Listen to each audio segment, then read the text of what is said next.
Ah, poxa vida, hein, ESPN Brasil? Vocês querem me irritar, né? Cara, olha isso! Olha isso! Haaland marcou em só todos os jogos. Como assim, velho? Todos os jogos da Noruega, esse cara marca gol. Ah, aí não é possível, né? Ah, não, alguém tem que parar esse gigante aí. Alguém tem que parar esse viking. Tá maluco, velho? Vamos lá acompanhar aqui esse corte do Equipe F da ESPN Brasil e ver o que eles vão falar disso, né, cara? Brasil e Noruega se enfrentam domingo às 5 da tarde. Haja coração, velho. Eu já tô até prevendo mais um sofrimento. Meu Deus do céu. Se o Brasil passar, ainda tá bom, né? É isso aí, galera. Vamos lá? Deixa o like, se inscreva no canal, ative o sininho. As imagens são da ESPN Brasil. Link na descrição como créditos. Simbora, vamos lá. Mais gols do que jogos na seleção da Holanda. O nosso zagueiro briga sempre com ele na Gabriel Magalhães. Gabriel Magalhães sai na porrada, cabeçada, tudo. Vocês já viram isso ou não? Sim, tem um vídeo bom. Já contou isso. É um aqui que pega pro pescoço, é outro que sai, e outro que pega a bola e dá um tranco na bola. E cai, os dois saem enrolando no chão. É um negócio danado. É briga difícil, né? Foi bonito. É o UFC. Olha lá. Ó, vê se mole, olha lá, ó. Aí não tem moleza pra ninguém. Porque é o seguinte... Nossa senhora, cara. Foi bonito de ver. E os dois vão se encontrar, hein? Ih, rapaz. E se você largar um jogador rápido do tanto que ele é. Olha lá. Bom do jeito que ele é. Nossa, ele é forte, hein? Pegar ele sozinho pra fazer... Muito bom. Pega! É luta livre. A pergunta... Caraca, velho. É luta livre, galera. Tô parando de propósito, tá? A imagem do jogo tem direitos autorais. Quem queria estar na pele do Gabriel Magalhães? Olha lá a camisa, Não foi nada, ó. Não foi nada. Nossa, rasgou tudo. Deixa eu pôr tela cruzada aqui. Só pra gente continuar com o vídeo. Vamos lá, vamos ver isso aqui. Segue o jogo, meu senhor. Olha lá, vai vendo ali, ó. Olha lá, vai vendo ali. Ih, vai beijar. Ih, rapaz. E o Rodri, hein? O Rodri tá sempre querendo arrumar. Olha. O Rodri tá sempre presente. Olha lá, vai querer depois tirar satisfação, mano. Gabriel Magalhães tem meu respeito, hein, cara? Encarou o Viking, tem meu respeito. É brabo. Ô, Zé, o Haaland é um desses fenômenos. O pai do Haaland foi lateral direito, né? Sim, o Roy Keane quebrou ele. Alf Haaland. Hã? Mas o Haaland, ele tem algumas características, porque os caras falam assim, o cara tem 2 metros de altura e não é rápido. Mentira. Ele é rápido. Se botar uma bola... Não, ele é muito rápido. Se você botar a bola para disputar com qualquer zagueiro brasileiro e com os volantes brasileiros, ele vai chegar na frente. Ele é muito rápido. Ah, com o Gabriel não, com o Gabriel... Não, o Gabriel não vai dar espaço para ele, olha lá. O Gabriel vai dar uma juntada nele, Eu não sei nem se os dois vão acabar o jogo, né, Zé? Tem essa perspectiva. Sim. Eu não sei se eles acabam o jogo. Eu topo esse -1 aí. Sensacional, cara. Se o Brasil vencer, o pau pode quebrar, não tem problema não. O Gabriel sabe que tem que parar o sujeito assim. E esses entreveiros aí dentro do campo, eles resolvem no campo. Isso é bom. Resolve lá dentro do campo. Levanta todo mundo ali. Já entra com aquela pressão, José, e vai pra cima. Mas só que é o seguinte... O quê? Eles também têm um time organizado. Tem. Eles têm um meia que o Brasil não tem. Eu sei, Odegaard. E o Brasil tá perdendo seus meias, o Pascoal. Perdeu o Paquetá. Você sabe quem tá chegando aqui pra falar disso? Quem? A dupla. A dupla. Aí você vai falar qual dupla? Porque obviamente, a equipe em peso. Estamos falando de Lili Nascimento e Pedro Ivo Almeida sobre seleção, sobre Brasil e Noruega, mas especialmente a notícia do dia, a lesão do Lucas Paquetá. Lili e Pedro, sejam bem-vindos. Lili, boa noite. Fiquei triste, hein, cara, com essa notícia. Fala, Mota. Beijo pra você, pro nosso amigo Zé Elias, Elton Serra, Pascoalzinho, todos que estão acompanhando este Equipe F. Boa noite pra você, Pedro Ivo. Boa noite, Lili. Importante, como diria minha mãe, né? Importante é ter saúde. Importante é que chegamos com saúde após uma direção de mais de 2 horas de Lili do aeroporto de LaGuardia até aqui. Não recomendo, o Zinho já tinha me alertar. Conserte. Dirijo bem. Não. O Zinho só falou que eu sou meio pé de chumbo. Não, o Zinho falou assim, tem que entrar aqui. Aí ela perde a entrada porque ela tá passando. Aí eu fiquei um pouco preocupado, então agora ainda tô naquele O abençoado. Ainda tô um pouco aliviado, respira. Tipo Ou ontem, seja, se a Lili é pé de chumbo, é pé fundo, né, cara? Pé pesado, né, no acelerador. acaba o jogo, que a gente entra na área ali, um pouco na adrenalina, a gente ainda tá um pouco assim, porque a gente chegou aqui no hotel, que serve de base, né, pra gente aqui em Morris, tá uma coisa de uns 15 minutos. Ainda recuperando, porque a Lili, eu vou contar um negócio. Acelero. Tem que acelerar. Tá, é a busca pelo Hexa. Não é assim, você também tem uma questão de educar as pessoas que estão assistindo. Exatamente. É assim, aí quando tem, como é que é? Radar, aviso lá, beleza, a gente para. E quando, tem atenção, a saída à direita. E você tá metendo o pé aqui e aí Uzinho, abençoada. Então... Depois a gente fala melhor sobre essa resenha. Não façam nada que a Lili faz na estrada. O Tetra explica melhor. Porque nós estamos aqui para falar desse pós-dia de classificação. E aí o Mota já veio com a questão do Paquetá. É, isso aí. Preocupou, não preocupou? Dá para dizer que ele tá fora da Copa? Como é que a gente pode atualizar a situação do Lucas Paquetá? Oi, Lili, agora falando sério, não que antes eu não estivesse falando a verdade, mas agora falando sério. Um beijo pro Mota, todo mundo lá. Pascoalzinho, você é um grande entusiasta da seleção brasileira, sei que tá feliz, todo mundo. O que acontece com o Lucas Paquetá, Lili, é que ontem a gente já trazia aqui ao longo da programação, ainda no pós-jogo lá na porta do estádio, que o tom era pessimista, né? Dentro da comissão técnica da seleção brasileira, a gente pôde acompanhar aquele pós-jogo ali na sala de coletiva, nos bastidores ali do estádio. A seleção já adotava um tom bem pessimista, já falava em ter que buscar solução e tudo mais. E o exame de imagem na manhã de hoje aqui em Nova Jersey confirmou uma lesão muscular de grau 2 no músculo adutor da coxa esquerda. Então, uma lesão de grau 2... Galera, grau 2, esquece. Tá praticamente fora da Copa, cara. Infelizmente. Não tem uma volta simples. Se a gente fosse parar para pegar os parâmetros de prazo de retorno normais, de tempo de clube, tudo mais, da temporada normal, ele não estaria à disposição nem para uma eventual final. A final no dia 19 de julho, teria pouco tempo, menos de 3 semanas para recuperação. Só que por que a gente evita falar que ele está fora da Copa? Ele não será cortado. 2, ele pediu para seguir com o grupo, a CBF também queria que ele seguisse com o grupo. Agora já estamos no meio da caminhada, não tem mais essa coisa de manda para fora. Não, tá no grupo, machucado ou não, vai assim até o final. Então, ele pediu para seguir, a CBF queria que ele seguisse, ele vai ficar fazendo tratamento aqui no ambiente do Departamento Médico de Seleção Brasileira, de CT, tudo mais. Ele não precisa ficar aqui, a seleção viajar, porque o próximo jogo é em Nova York, então não precisa se deslocar da base, a ver se ele iria para um eventual quarto de final em Miami, mas é capaz que fique aqui para tratar. Mas há uma esperança de que uma eventual final, por conta de ser uma situação muito específica, ele possa estar de uniforme no banco de reserva. A gente nunca sabe. A gente já viu jogador com braço quebrado, nariz quebrado, com lesão, mas se numa final de campeonato todo mundo quer ainda mais uma final de Copa, não dá para dizer que nunca mais ele vai vestir a camisa da seleção nessa Copa do Mundo. Agora, clinicamente, o Paquetá tem uma lesão de grau 2, não teria tempo hábil para se recuperar até para uma eventual final, mas ele vai seguir com o grupo, que vai continuar. Ele vai continuar lá. Ele tá fora do jogo, né? Mas ele tá lá com a seleção, né, cara? É isso que a gente quer dizer, né? Tá fora porque ele não vai jogar. Porém, está lá.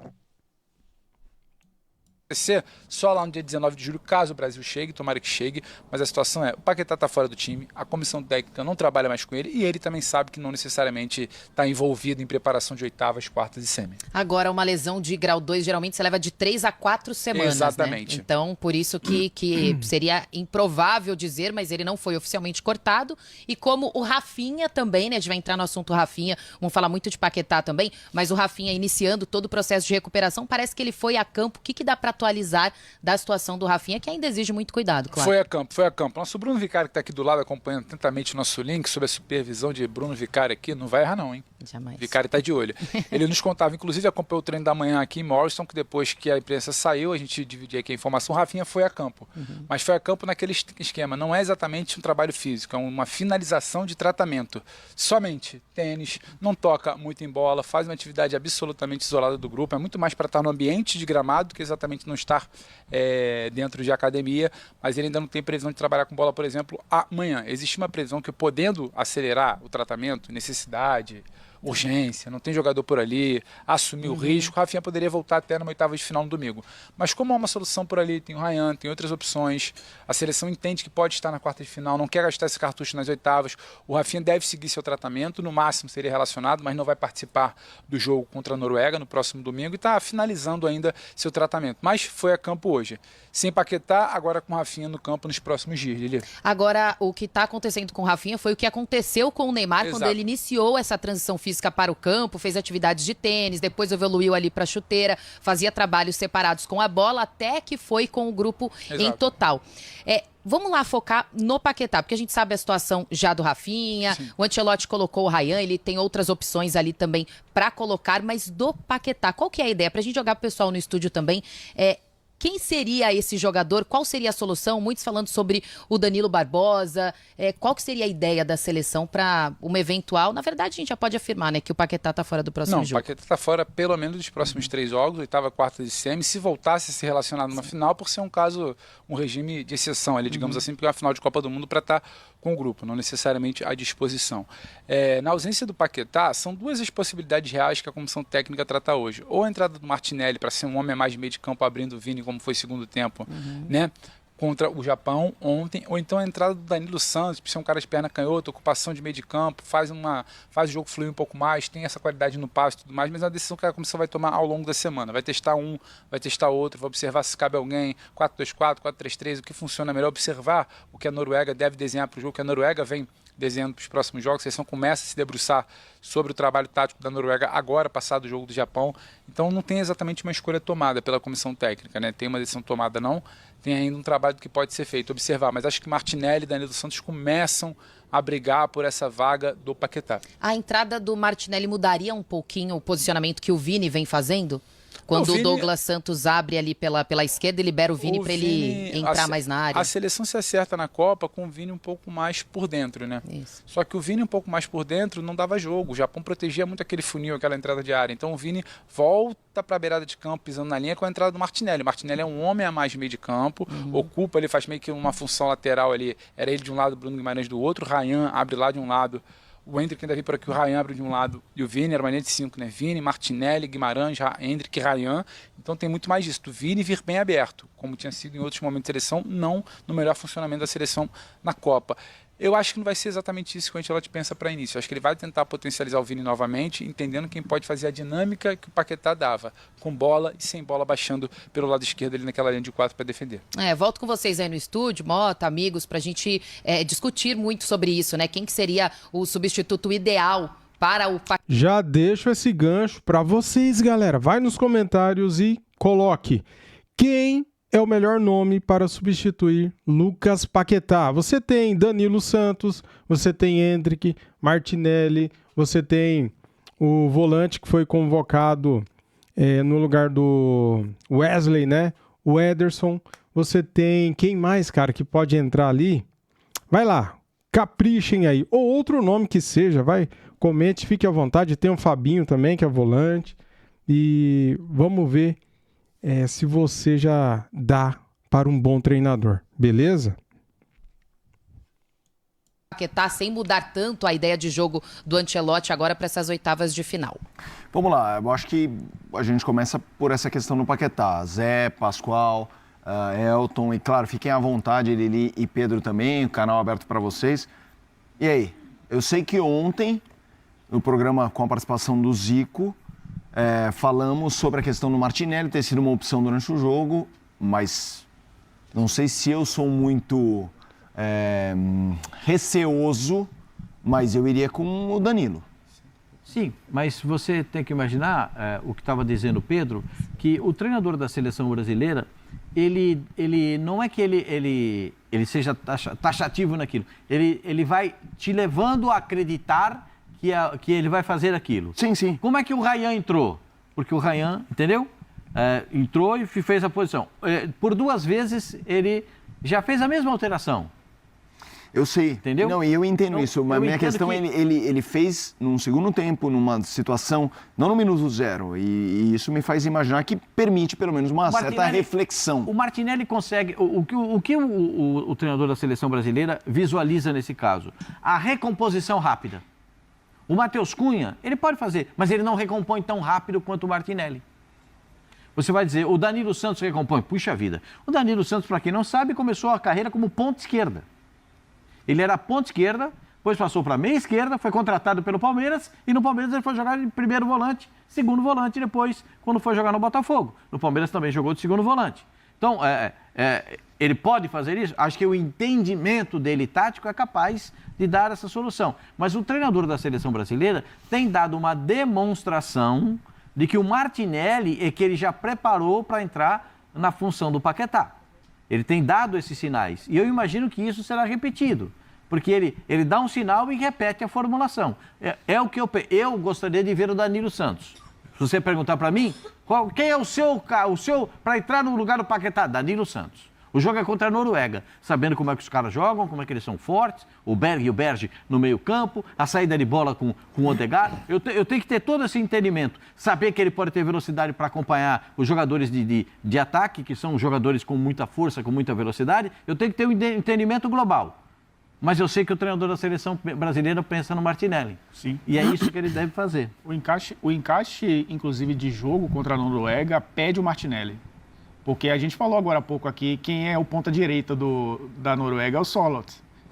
Você ter um jogador que faz essa função de ponta-esquerda, que pode dobrar com o Vinícius Júnior, ou que pode fazer uma triangulação com o Douglas Santos, ou com o próprio Matheus Cunha, que no Manchester United joga como meio aberto pela esquerda, você tem a possibilidade de explorar, talvez, a fragilidade defensiva da Noruega. E o Martinelli, ele, quando entrou, inclusive nesse jogo contra o Japão, muitas vezes ele ocupava o espaço que o Gabriel Magalhães estava ocupando. A gente lembra que no segundo tempo o Gabriel Magalhães era o armador, quase fez o cruzamento para o gol do Casemiro, fez um outro cruzamento que o Ryan cabeceou em cima da defesa. E ele tem essa facilidade de trocar de posição com um atacante pela esquerda, que será o Vinícius Júnior. Aí seria esse 4-4-2 mesmo com o Vinícius Júnior próximo do Matheus Cunha e você tendo o Martinelli trocando de posição. Eu acho, até pensando no adversário, não estou pensando na sequência da Copa do Mundo, que agora é jogo a jogo, né? Perdeu, tá fora. Pensando no encaixe de jogo, pensando no encaixe de jogo, acho que o Martinelli é o cara ideal para isso. O Odegaard, que conhece muito bem o Martinelli, obviamente, mas conhece muito bem a dupla de volantes da seleção brasileira, porque se enfrentam muito na Premier League. Se enfrentavam porque o Casemiro está saindo, né? Mas o Bruno Guimarães, que é um jogador que, inclusive, pode ser companheiro dele na próxima temporada, porque o Arsenal tem interesse no Bruno Guimarães. Eu não sei, Zé. Eu não sei se é porque eu sou medroso. Para começar, minuto zero, eu penso em caras mais fortes ali. Eu acho que ele deve colocar o Matheus Cunha para fazer essa função, porque o Matheus Cunha, de certa forma, ele faz essa função. Tem essa opção também, cara. Você recua o Matheus Cunha, né? Coloca o Endrick lá na frente, por exemplo, ou o Martinelli, e vai para cima, né? Quando perde a bola, ele volta para recompor ali, ele já jogou nessa posição. Quando entra o Endrick, era ele que estava fazendo essa função. Né? No lugar do Paquetá, ele estava fazendo essa função.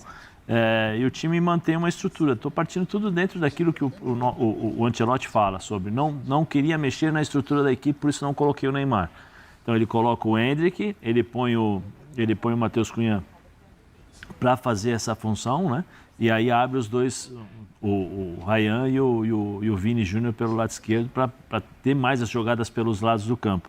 E aí a infiltração dos dois jogadores de meio campo, que foi o Casemiro, que deu 2 cabeçadas, e o próprio Bruno na primeira, que quase fez o gol também.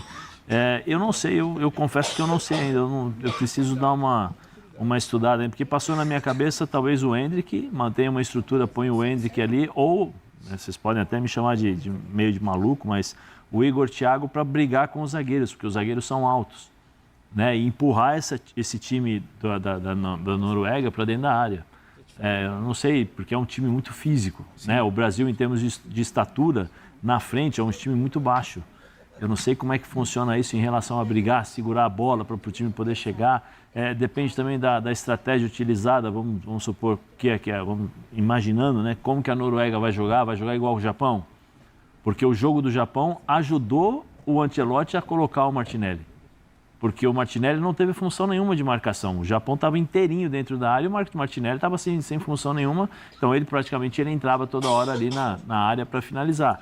Mas o Martinelli até então, ele não criou tantas coisas no jogo. Se você analisar, ele está numa posição que não é a dele. Então, é isso que... E ele acaba se perdendo. Então eu não sei se um jogo tão grande como esse contra a Noruega, que tem uma equipe mais forte, mais pesada que o Japão, ele vai colocar esse jogador. Talvez ele mantenha uma estrutura com o Matheus Cunha e coloque um jogador ali de de frente ali, de mais centroavante, porque aí você tem uma variação que você pode ter com o Vini Júnior.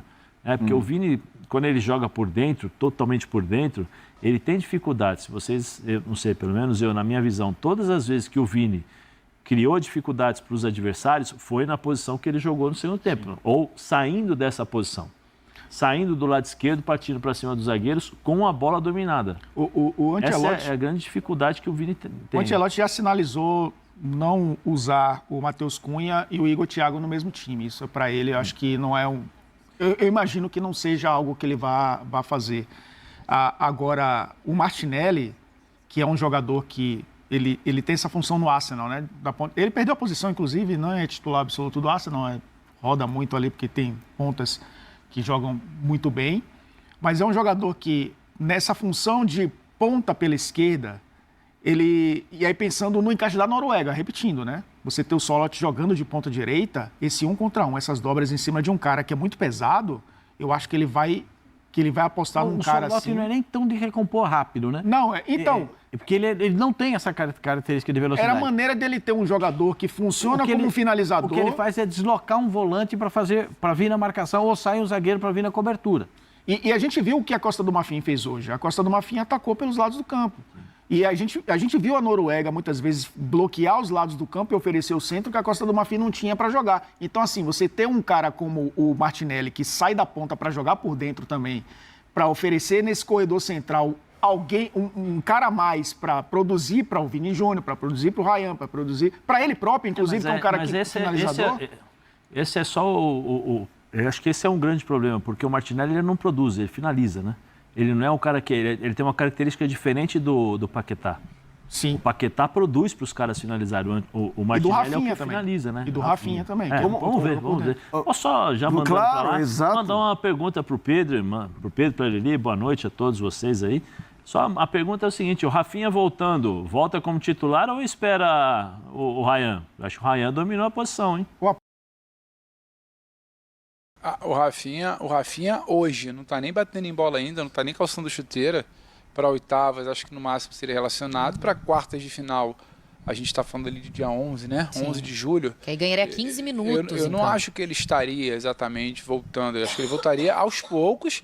E essa cautela, essa calma da seleção tem mais a ver com ter o Ryan por ali, ter outras opções e não necessariamente só tem o Rafinha naquele corredor, só tem ele para jogar por ali. Acho que seria uma volta um pouco mais cautelosa, Zé.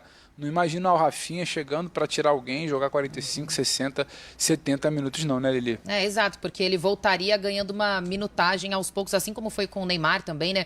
Primeiro jogo 15 minutos, na segunda partida aumentaria de 30 a 40 minutos, então talvez não daria tempo de colocar ele como titular, sendo que o Ancelotti conseguiu encontrar uma solução. E a gente está falando de quarta lesão do Rafinha, na mesma região do corpo. Então não é para voltar esticando muito. Havia né? Inclusive, uma resistência da turma do Barcelona de que ele tivesse que voltar tão rápido, tivesse que ficar na Copa para tratar. O Barcelona, na visão dele, enquanto clube, achava que o Rafinha não tinha nem mais que jogar na Copa, que tinha que voltar para tratar com calma. Mas também tem o interesse do clube que não quer saber de seleção, quer saber dele. Dentro da seleção brasileira, tinha uma ideia de voltar nas oitavas se precisasse arriscar. Chegou agora, entendeu que não precisa arriscar, vai segurar para ele poder participar nas quartas. E eu não acho que seja algo como vamos correr para ter o Rafinha como titular, porque nada ali está funcionando. Foi justamente na saída do Rafinha que minimamente o Ancelotti começou a encontrar alguma solução por ali. Inclusive é um mantra interno que ele já comentava ontem, que aí deu para pescar bem a sensação do que eles imaginavam da seriedade da lesão do Paquetá, mais uma vez temos um problema, mas até aqui, quando tivemos problema, arranjamos solução também. A seleção batia muito nessa tecla ontem com as pessoas que a gente conversava sobre a eventual perda do Paquetá, que acabou se confirmando hoje para a sequência da Copa do Mundo. E Lili e Pedro, uma pergunta dupla. A primeira que se escora nessa coisa do... Pelo amor de Deus, não sei se vocês estão acompanhando os memes aqui no Brasil. Aqui no Brasil, no intervalo, todo mundo... Rapaz, confesso que a gente tem um pouco de dificuldade. Às vezes a gente acha que a gente está um pouco perdido. Estão falando isso. Pô, esse jogo eu não vi. O meme agora é assim. Eu estava brincando com a Lili, mas até para dar uma noção, porque às vezes também, para a gente não passar de desinformado, estava brincando com a Lili. A gente chega ontem muito tarde do pós-jogo, acorda hoje muito cedo, deixa o hotel, pega um avião, pega uma estrada, aqui não é exatamente perto do aeroporto de Nova York ou Nova Jersey, ali em Newark, é exatamente um pouco uma região bem interior, assim, então a gente precisa chegar, então quando a gente chega aqui, a França, foi o que a conexão permitia assistir. Sim, a Noruega, a gente estava dentro do avião, vai vendo um pouquinho, daqui a pouco pelo menos a gente ficou sabendo que o México e o Equador vai ser um pouquinho mais tarde, vai dar para assistir alguma coisinha. Então. E aí acaba que necessariamente também isso corre em paralelo com as repercussões, alguns memes a gente acaba ficando um pouquinho para trás aqui, Felipe, mas traz pra gente. Não, conta pra gente aí. O meme é basicamente assim, o Ancelotti, o meme não é esse, mas o Ancelotti tem um plano e a gente tem que... Se a gente virar meme, avisa também. Não, é sobre o Ancelotti. Não, felizmente não. A gente, aqui na ESPN, eu sei que você defende isso, Pedrão, a gente dá a notícia, né? Não somos notícia, a notícia está com o Ancelotti. Tá tudo bem. O meme é essa coisa do... No Brasil, todo mundo no intervalo teria tirado o Casemiro e quando colocaram o Martinelli, é Martinelli. E deu certo, então o meme é mais ou menos assim. Por isso que ele ganhou 5 Champions e eu vou acordar às 6 da manhã. Mas por que eu tô te perguntando? Total. Aqui no Brasil já tá todo mundo assim, eu vou te falar quando eu lembro disso. Sabe quando eu lembro disso rapidinho? Lá em março, a gente tem que fazer aquelas listas e tentar trazer uma impressão da comissão, uma apuração. A gente falava assim, Martinelli é um nome já garantido na lista. Sim. Não, isso é absurdo, deve estar errado. Como assim? Não. O Ancelotti confia muito no Martinelli. O Martinelli está garantido na lista. E acho que o jogo de ontem prova... O Martinelli, quando é a primeira opção a todo momento, o Ancelotti lamenta que não teve Martinelli naquele primeiro amistoso, porque ele estava na final da Champions. Já usa ele no amistoso contra o Egito. Ele confia muito no Martinelli e muito pelo que ele pede, o Martinelli faz. Se é brilhante, se não é, se gera jogo, se finaliza. O que ele pede, na visão da comissão, o que ele pede, o Martinelli entrega. A gente tenta trazer essa visão da comissão. Mas é por isso que efetivamente a gente está aqui sentado, fazendo piada na direção da Nelly. E ele está lá, ganhando um monte de Champions e comandando a seleção e Copa do Mundo. Mas para efetivamente ir para a pergunta bifurcada, a primeira o Martinelli, obviamente, deu muito certo num jogo no momento, como disse o Zé Elias, em que o Japão, já era muito claro o roteiro do jogo. O Japão estava atrás, o Japão não estava saindo, então... Pensar muito na questão defensiva já não era tanto uma questão. Quanto um jogo no minuto 0 contra uma equipe que tem ofensivamente peças muito fortes, pode fazê-lo pensar do Martinelli não ser uma opção, aí obviamente, os caras estão de folga, né? O jogo nem virou tanto a chavinha assim para a Noruega, para vocês terem essa percepção de treino que ainda nem teve. É mais opinião mesmo, não é nem muita informação que vocês acham disso. E hoje o time do Brasil é o que está sendo escalado. E não tem uma discussão assim de, dependendo do adversário, pode mudar A, B ou C, não. O time é esse, independentemente do adversário, caso alguém se lesione ou esteja suspenso, aí que muda. Parte do Elton, Lili. Sim. E eu acho que ele é muito feliz quando ele fala, a gente está num momento de Copa do Mundo que não é mais agora montar para a sequência dos próximos jogos, é montar para o próximo jogo, pode ser o último. Não adianta querer pensar lá na final se você não resolver o seu problema aqui contra a Noruega. Então são duas questões. Uma é um pouco de informação do que a gente vê do dia a dia. O time do Brasil é esse. Quem poderia ser contestado ali, que é um Casemiro, Casemiro não é um cara que o Ancelotti vai abrir mão. E tem alguns recados silenciosos. Se vocês pegarem a rede social do Ancelotti hoje, o post que ele faz hoje para celebrar a vitória de ontem, ele abre com uma foto do Casemiro. Aquilo ali... É um recado silencioso. Tá todo mundo falando, eu tô aqui com esse cara. Ele é meu líder, ele tá aqui, ele fez o gol. Então, tem recados silenciosos. Não acho que seja o Casemiro um cara que ele vai sacar de titularidade. No segundo momento que você pergunta ali da escalação, eu acho que a gente ainda está falando de um feeling e de um conhecimento. Eu acho que o Danilo poderia ser uma opção. Mas eu acho também que o Danilo é um cara que veio numa esteira de muita expectativa de tomar a vaga de alguém durante a Copa, mas o Ryan acabou ocupando esse espaço de tomar a vaga durante a Copa. E o Danilo não foi exatamente testado a vera em Copa do Mundo. Ganhou minutos, entrou em jogo resolvido, teve ali. Então acho que talvez tivesse um pezinho um pouco atrás da comissão com esse cara que ainda não foi testado exatamente na fogueira da Copa. Para começar um jogo de oitavas, talvez seja melhor ir com quem já está e com algum operário, digamos assim. O Martinelli não vai ser o Paquetá. Mas dentro de uma nova ideia de mudar de ocupação, talvez o Martinelli, sendo um bom soldado, digamos assim, do que o Ancelotti sempre pede, ele pode cumprir o que se pede, que é baixar pela esquerda, dificultar a corrida por ali. Agora precisa pensar também Martinelli sem bola, como que ele recompõe, como que ele libera o Vini. E o Ancelotti fala isso ontem em coletiva. Um frescor do Martinelli para recompor e para liberar um pouco mais o Vinícius. Então ele pensa também nesse Martinelli que recompõe bem, solta um pouco mais o Vini. E o Martinelli por dentro, que joga o Vini para fora. Se tiver que Martinelli abrir para ver o Vini por dentro, ele também faz. Então acho que dentro do que se pede de hierarquia, Lili, o Martinelli pode estar mais casinhas à frente, sim. Poxa, galera, eu fiquei chateado com essa lesão do Paquetá, hein? Tem uma coisa que não sai da minha cabeça e eu quero perguntar para vocês se vocês perceberam isso no início do jogo. O Lucas Paquetá, ele recebe uma falta no primeiro minuto de jogo. E ele leva a mão na posterior da coxa, daí ele agacha, ele fica pensando, pensativo. E depois, cara, eu comecei a observá-lo, né? Se você puder, volte e assista o jogo de novo. Pegue essa falta bem no início do jogo. Começa a observar os movimentos do Paquetá. Parece que ele ficou meio travadão. A minha impressão, galera, vendo as imagens, é que o Paquetá jogou no sacrifício depois disso. Que ele se lesionou no primeiro minuto. Só que por se tratar de Copa do Mundo, mata-mata, um jogo decisivo, o cara deu tudo que ele poderia dar ali naquele momento e ele jogou com dor, já machucado, ele não queria sair, cara. É isso que eu fiquei pensando, será? Vocês perceberam isso ou não? Comentem. Vai lá na Cazé TV e volte o jogo. Lá dá para assistir quantas vezes quiser, né? Cara, é muito... Sei lá, eu fiquei com essa impressão, viu? Acho que o Lucas Paquetá foi pro sacrifício e depois ainda levou uma bolada na cara, né, do Guimarães, né? Bruno Guimarães. Acertou uma bolada, cara. Ele caiu pra trás. Cara, ontem não era o dia do Paquetá mesmo, né? Poxa vida. Faltou sorte, né, Lucas Paquetá? Mas, cara, é isso. Tá aí, ó. Lucas Paquetá se pronuncia após ter lesão constatada. Fé. Já vivi isso antes. É isso, cara. Vamos ver aqui a postagem do Paquetá, né? Melhoras pra você, Lucas Paquetá, nosso craque. Deus abençoe você. Lucas Paquetá está fora das oitavas de final da Copa do Mundo. O meia passou por exames de imagem nesta terça-feira, um dia após a vitória do Brasil sobre o Japão pela segunda fase do torneio, que confirmaram uma lesão na parte posterior da coxa esquerda.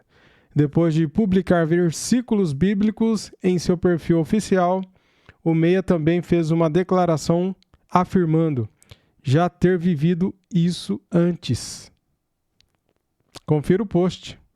Ele até escreve disso, né? Ó, fé, eu já vivi disso antes. Tá aí o post do Paquetá. O jogador deixou o gramado ainda durante a partida reclamando de dores no local. A CBF não informou o tempo previsto de recuperação, mas o GE apurou que o atleta do Flamengo está vetado para o duelo de domingo. Tá aqui o Paquetá, Neymar e Endrick. Ele sendo ajudado aqui pelos companheiros, né? O jogador seguirá um protocolo de tratamento intensivo, acompanhado pela equipe médica da seleção brasileira, visando sua recuperação e retorno às atividades no menor tempo possível, disse a CBF em comunicado. Lucas, Deus abençoe. Você logo, logo estará de volta firme e forte. Força, Lucas Paquetá. Bem, para aqueles que criticam o Paquetá, para aqueles que torcem contra, né, cara? Um prato cheio, né? Era isso que vocês queriam, eu acho, né? Porque a gente vê muito ódio nas redes sociais, né? Das pessoas que torcem para outros times, desejando mal para jogadores de outros times, né? Como se fosse uma coisa normal. E não é normal, cara. É cruel você desejar o mal para o próximo. É cruel. E Deus está vendo. Você uma hora vai ter que, né, pagar suas contas com Deus, né? Deus está vendo tudo. Valeu? Tamo juntos.